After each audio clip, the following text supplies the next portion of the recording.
Welcome to Engage Math Pre-Algebra, Lesson 4, Problem 4, where we are evaluating using order of operations.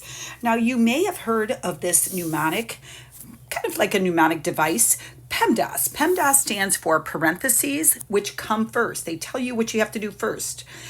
The E is for the exponent, which is kind of that little tiny extra number. 3 to the second, the exponent is the 2.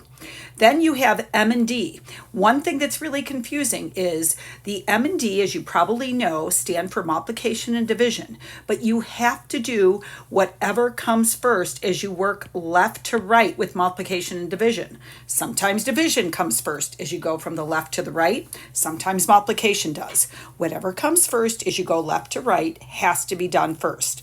Then you move to addition and subtraction, and once again, you work left to right. Okay, let's go.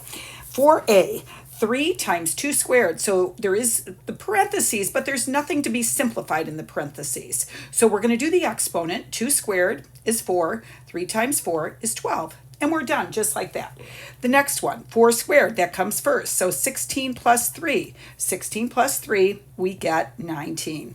Okay, the next one. All right, now the 10, and I'm going to put the minus, and then the 4 squared, only the 4 is getting squared, not the negative or not the minus. So it's 10 minus 16, so our final answer is negative 6.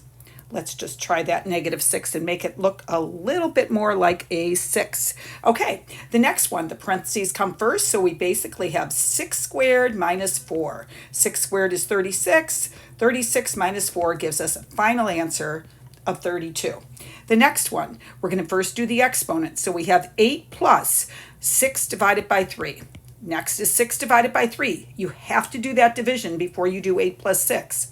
So we end up with 8 plus 2, making our final answer 10. Okay, the next one, 20. I'm just going to rewrite it. There's nothing to do with that. Minus, we're going to square the 3. So I'm just going to rewrite 2 times 9 plus 7. Now we're going to do this multiplication first. So it's 20 minus 18 plus 7. Which gives us a final answer of a positive 9. Okay, the next one, I'm going to leave the negative 4 and rewrite that 2 to the second as a 4. It's not because it's 2 plus 2, it's because it's 2 times 2, minus 5. Okay, negative 4 times 4 gives us negative 16 because the multiplication comes next.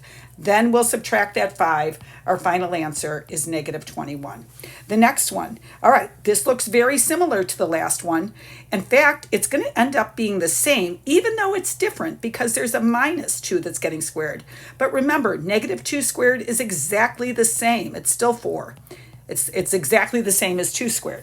So once again, we get negative 16 minus 5. I'm not going to rewrite that. We just get negative 21.